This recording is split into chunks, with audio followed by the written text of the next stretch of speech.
किती मोठ्या प्रमाणात सत्तेचा पैशांचा वापर झाला हे सगळ्या जनतेने पाहिलं, आम्ही पाहिलं.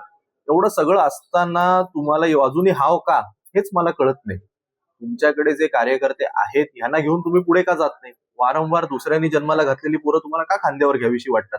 हा प्रश्न मला वाटतं त्यांना आता जनतेने विचारला आता हे तुमचा शेवटचा प्रश्न आहे की ज्योती वाघमारे म्हणतात की पुढच्या काही काळामध्ये प्रचंड मोठा भूकंप पाहायला मिळेल. उद्धव ठाकरे, बाळासाहेब, शिवसेना गटाचे अनेक नेते ते आमच्या संपर्कामध्ये, आमदार, खासदार संपर्कामध्ये. संपर्कात तर सगळ्यांच्याच असतात, त्यांचे सुद्धा अनेक लोक हे आमच्या संपर्कात असतात. मला असं म्हणायचंय की आता महाराष्ट्रामध्ये सत्ताधाऱ्यांकडे जवळपास 220 आमदार आहेत. 220 आमदार असताना केवळ 40 आमदार हे विरोधात आहेत.